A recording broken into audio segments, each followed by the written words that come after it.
All right.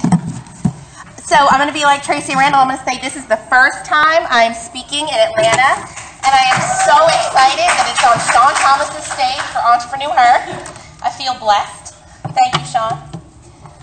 So I'm here, and I'm glad that Kwabi spoke already, because I truly believe until you feel confident, until you feel beautiful, until you believe in you, you cannot accomplish your own greatness. 1 in 4 girls in America is sexually abused before she's 17 years old. I was one of them. 33% of teenage girls are involved in some form of dating violence, and I was one of them. There are 40 to 70% of our 12 to 15-year-old girls that hate at least 2 parts of their body, and I was one of them. And now I'm a beauty evangelist. And what that means is my job now to make sure that every woman's view of what is beautiful is changed, one woman at a time, and we will change society. What makes a woman beautiful? What is the one thing that makes a woman beautiful? Her belief that she is. And I stand here in front of you, over 200 pounds, and I will tell you, I am beautiful. I am beautiful. Why am I beautiful? I'm beautiful because I'm broken. I was broken. I was abused from the time I was 9 to 12 years old by my brother and sister's father. The same man that almost killed my mother multiple times in front of me. When I was 21 years old, I gave birth to a little boy. 7 hours later, he died in my arms. Shattered. I was shattered. When I was 31, I dated a man who was a very successful entrepreneur.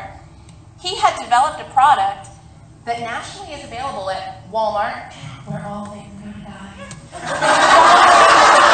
And CVS. And he looked at me and he said,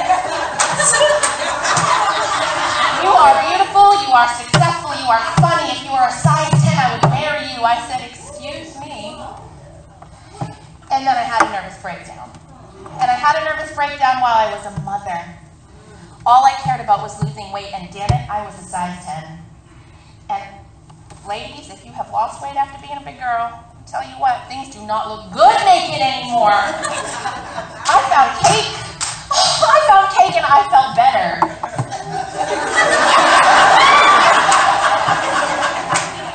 And then I moved to Atlanta 3.5 years ago with my son and my husband.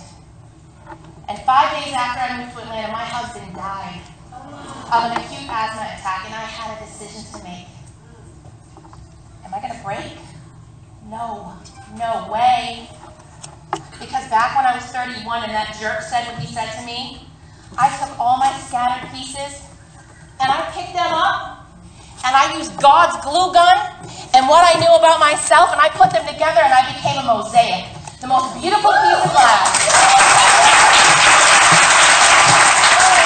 Light shines through glass, but when you have been broken and you put yourself back together, that light refracts and is a rainbow. So I took my blessing, and my blessing was the fact that I got to have this amazing man for the time I had him, and I turned it into a light. And now every time I say, am I doing what I'm supposed to be doing?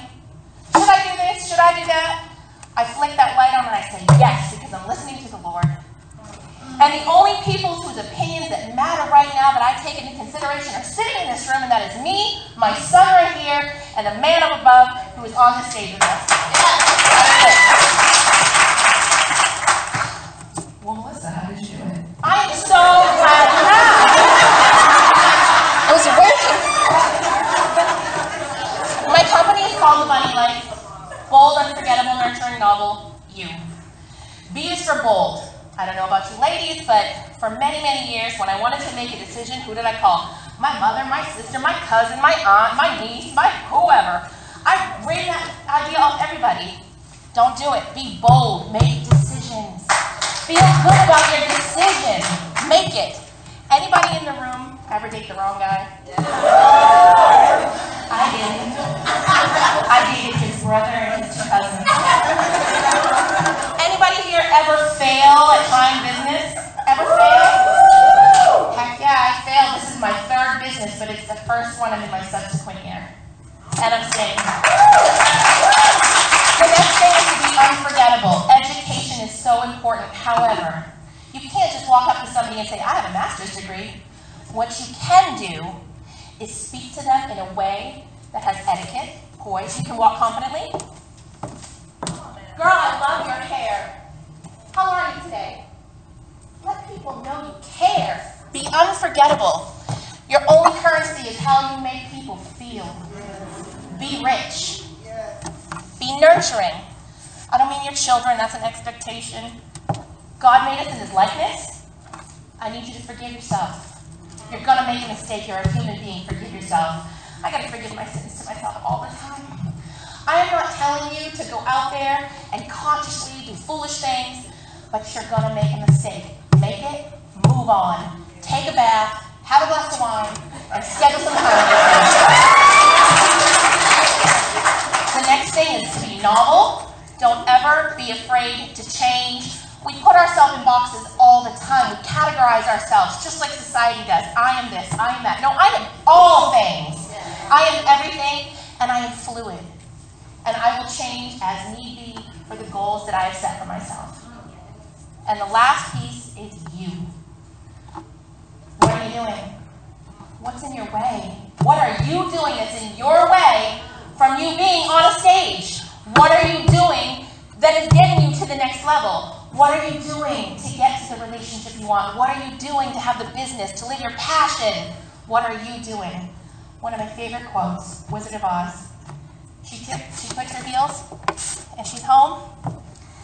And the good witch says, you've had the power all along. You have the power right here, right now. What are you going to do when you leave here today with these nuggets of information to apply to make you better tomorrow? Thank you.